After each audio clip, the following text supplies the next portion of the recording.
അദ്ദേഹമാണ് ഞങ്ങളെ ജയിപ്പിച്ചത്. UDF 102 seat മേടിച്ചു തന്നത് ഈ രത്തൻ കേൽക്കറാണ്.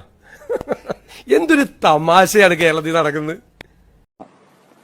ഞങ്ങൾക്ക് നഷ്ടമായതെല്ലാം 10 വർഷം കൊണ്ട് നഷ്ടമായതെല്ലാം ഞങ്ങൾ തിരിച്ചു പിടിക്കും. അതിനുവേണ്ടിയാണ് ഞങ്ങൾ UDF അധികാരത്തിൽ കൊണ്ടുവരുന്നത്. എന്തൊരു തമാശയാണ്.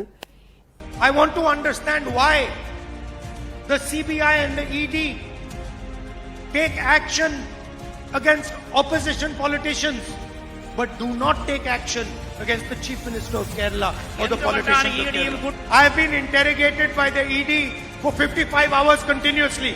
Why has the ED taken no action on the Chief Minister of Kerala and his family? ഞങ്ങൾ അരിച്ചു പെറുക്കി നോക്കി സാർ.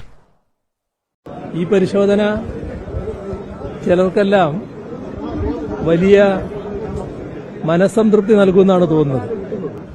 പ്രത്യേകിച്ച് രാഹുൽ ഗാന്ധിയെ പോലെ ഒരാൾക്ക്. കാരണം എന്തുകൊണ്ട് പിണറായി വിജയന്റെ വീട് റെഡി ചെയ്യുന്നില്ല, എന്തുകൊണ്ട് പിണറായി വിജയനെ അറസ്റ്റ് ചെയ്യുന്നില്ല എന്നതായിരുന്നു രാഹുൽ ഗാന്ധി ചോദിച്ച ചോദ്യം. നമ്മുടെ രാജ്യത്തിലെ പ്രതിപക്ഷത്തിനും പ്രതിപക്ഷത്തിന്റെ പ്രവർത്തകർക്കും നേതാക്കൾക്കുമെതിരെയുള്ള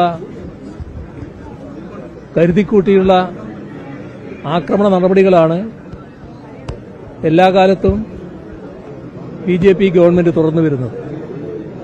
അതിനെതിരെ ശക്തമായ പ്രതിഷേധം രാജ്യവ്യാപകമായി തന്നെ ഉയർന്നു വന്നിട്ടുണ്ട്.